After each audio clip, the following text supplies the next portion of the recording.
आज के टाइम में अगर आपने 12वीं क्लास के अंदर साइंस बैकग्राउंड से पीसीएम सब्जेक्ट सेलेक्ट किया है, यानी कि फिजिक्स केमिस्ट्री और मैथ्स, तो 12वीं के बाद अगर मैं आपसे पूछूं कि इंजीनियरिंग में कौन कौन सी कैटेगरी आती है, कौन कौन से डिपार्टमेंट आता है, तो मोस्ट ऑफ स्टूडेंट का यही आंसर होता है कि सर एक इलेक्ट्रॉनिक्स एंड कम्युनिकेशन है, एक इलेक्ट्रिकल इंजीनियरिंग है, एक मैकेनिकल इंजीनियरिंग है, एक सिविल इंजीनियरिंग है और एक एनवायरमेंटल इंजीनियरिंग है। कुछ और बच जाता है तो कंप्यूटर इंजीनियरिंग है, कुछ और बच जाता है तो आईटी इंजीनियरिंग है। तो ये जो कैटेगरी के इंजीनियरिंग है, हम बस यही जानते हैं। लेकिन इसके अलावा भी ऐसी बहुत सारी ब्रांचेस हैं इंजीनियरिंग डिपार्टमेंट के अंदर, जो आप अगर करते हैं तो आपका करियर बहुत ही नेक्स्ट लेवल पर जा सकता है। इस वीडियो के अंदर मैं आपको बताऊंगा ऐसा ही एक शानदार करियर जो कि 12th के student, science students after PCM opt कर सकते हैं, और क्या सैलरी होती है, क्या करियर होता है, क्या स्कोप हो सकता है, कैसे कर सकते हैं, कौन कौन से कोर्सेस अवेलेबल है एज अ मेट्रियोलॉजिस्ट, यानी कि मौसम विभाग की जानकारी देने वाले वैज्ञानिक, साइंटिस्ट, इंजीनियर, जो भी आप कहना चाहें, वो इस वीडियो के अंदर मैं आपको बताने वाला हूं। तो चलिए शुरुआत करते हैं फटाफट। अगर आप चैनल पर नए हैं तो खूबसूरत सा रेड वाला बटन दबा करके be a part of this beautiful family, and साथ ही साथ do not forget to press the bell icon, because यहाँ पर लगातार informative videos, career related and motivational videos हमेशा आते रहते हैं। सो आप जरूर इस चैनल का हिस्सा बन जाइएगा। देखिए, मेट्रियोलॉजिस्ट, सबसे पहले मैं आपको बताना चाहूंगा कि मेट्रियोलॉजिस्ट होता क्या है। जैसा कि मैंने आपको पहले ही बताया कि मेट्रियोलॉजिस्ट एक ऐसा करियर है जिसमें मौसम विभाग जानकारी जो देता है ह्यूमन लाइफ को बचाने के लिए, क्योंकि अगर ये नहीं होते तो हमें पता ही नहीं चलता यार तूफान कहाँ आ रहा है, बारिश तेज कहाँ हो रही है, ये जगह अभी खतरे से खतरा खतरा है, यहाँ नहीं जाना चाहिए। अभी हाल ही में आपने देखा हमारे देश के अंदर हिमाचल प्रदेश की हालत बहुत, बारिश की वजह से बहुत बुरी हालत में थी।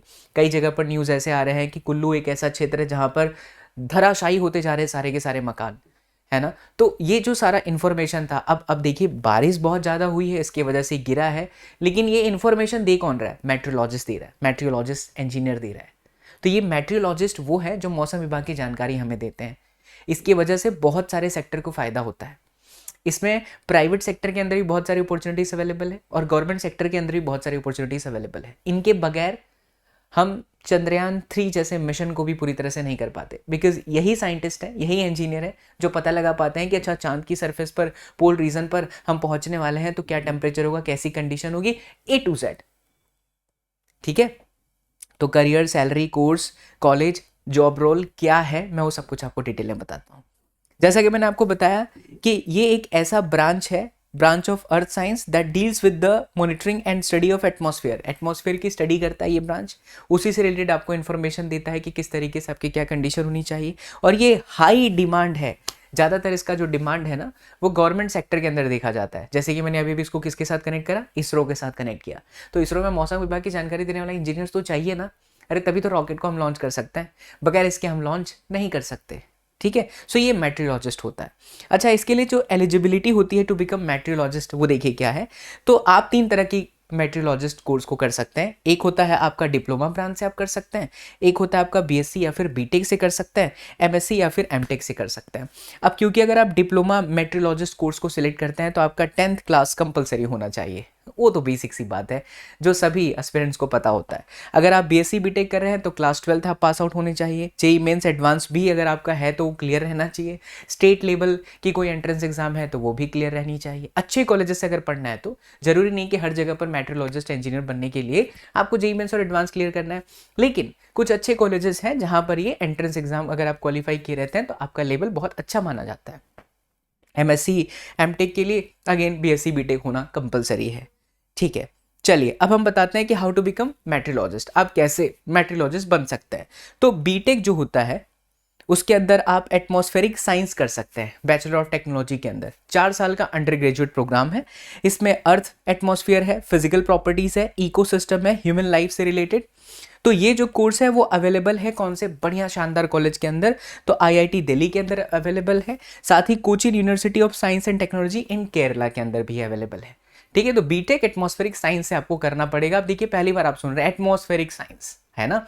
तो ऐसे बहुत सारे इन्फॉर्मेशन मैं चैनल पे हमेशा लेकर के आते रहता हूँ यार। आगे बढ़े उसके लिए 2 शब्द अगर आप कमेंट में लिख देंगे तो दिल को बहुत सुकून मिलेगा। और कुछ भी प्रॉब्लम आती है ना तो प्लीज़ कमेंट करा करिए, बिकॉज आपके कमेंट से ही मैं डिसाइड करता हूँ कि आपको किस तरह का नॉलेज चाहिए। मैं उस पर रिसर्च करता हूँ एंड देन आपके सामने वीडियोस आती है।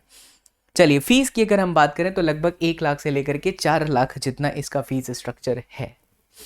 वहीं अगर हम बात करें कि ये मेट्रोलॉजिस्ट जो एटमॉस्फेरिक साइंस बीटेक से हम करते हैं तो किस तरह का काम कर सकते हैं, तो as a metrologist scientist engineer की तरह काम कर सकते हैं, एटमॉस्फेरिक साइंटिस्ट की तरह काम कर सकते हैं। इनका दोनों ही डिपार्टमेंट में बहुत ज़्यादा भारी मात्रा में मांग है, प्राइवेट सेक्टर के अंदर भी और साथ ही साथ गवर्नमेंट सेक्टर के अंदर भी।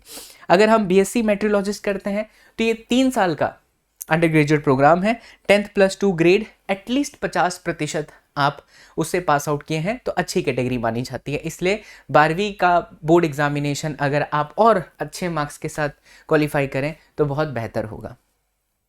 चलिए अगर हम बात करें टाइप्स ऑफ जॉब रोल्स की, किस तरीके के जॉब इसमें ऑफर किए जाते हैं, तो इंडस्ट्रियल मेट्रोलॉजिस्ट होता है, फिजिकल मेट्रोलॉजिस्ट होता है, रिसर्च मेट्रोलॉजिस्ट होता है एंड प्रोफेसर और लेक्चरर की भी जॉब आपको एज अ मेट्रोलॉजिस्ट में मिलती है। ये वो कैटेगरी है जो आपको as a job role offer होता है।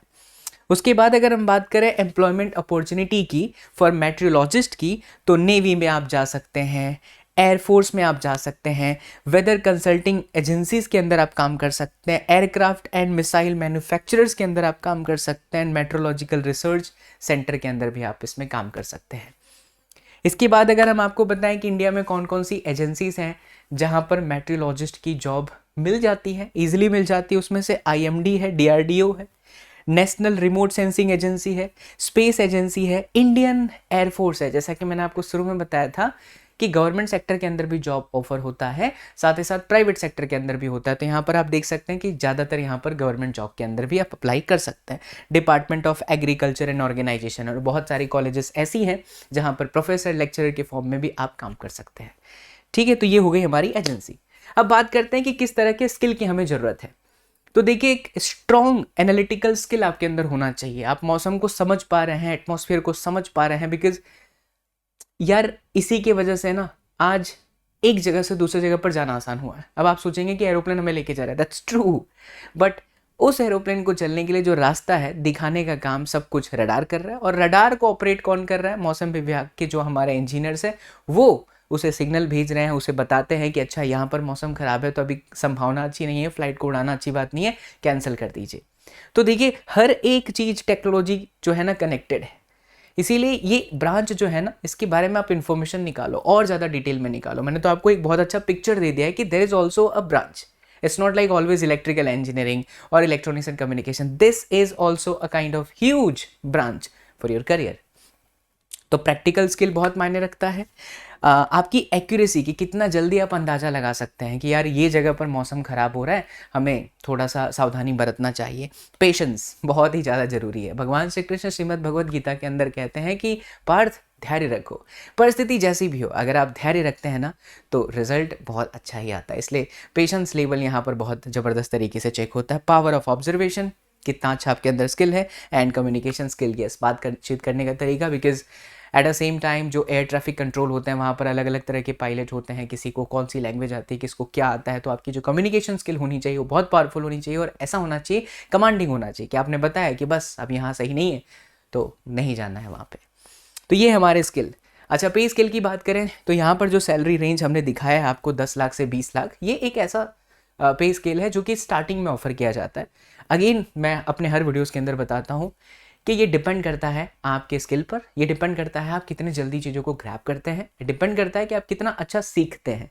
तो जैसे जैसे आप सीखते चले जाएंगे, किसी भी क्षेत्र में पैसा मायने नहीं रखता, धीरे धीरे वो बढ़ता ही चला जाता है। तो ये स्टार्टिंग की बेसिक सैलरी स्ट्रक्चर है, यानी औसतन आप 1 लाख रुपए महीने का कमा रहे हैं। अगर मैं 10 लाख 12 लाख के हिसाब से जोड़ूँ, वही 20 लाख से 22 लाख से जाऊँ तो 2 लाख रुपए औसतन आपकी जो है महीने की जो है सैलरी होती है।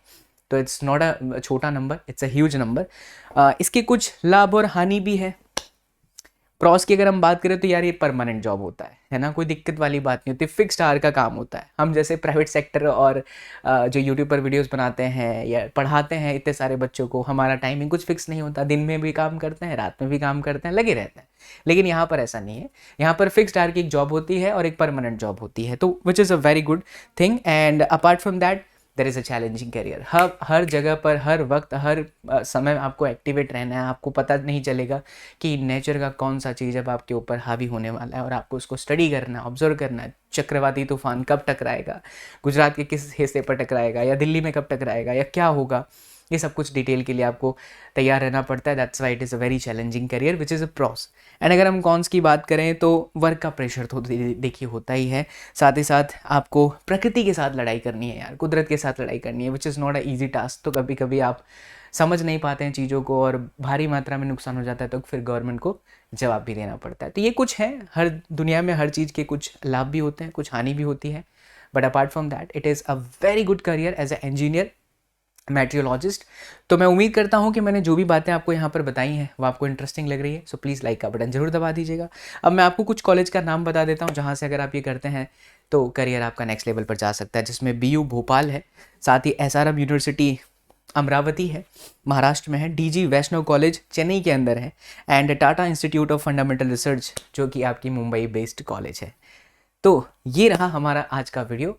उम्मीद करता हूँ इस छोटे से प्यारे से वीडियो के अंदर हमने आपको जो डिटेल दी है उससे आप थोड़े से एक्साइटेड हुए होंगे और कोशिश करेंगे कि आपका करियर जो है एक छोटी सी कोठरी के अंदर बंद था, लेकिन अब आप इसे खुली आंखों से देख पा रहे हैं। और ये चैनल हमेशा ही काम करता रहेगा, पढ़ाने के साथ साथ मैं ये भी करता रहूँगा, आपको कि जगाते रहूँगा, समझाते रहूँगा कि करियर में आप और भी बहुत अच्छी अच्छी चीज़ें कर सकते हैं।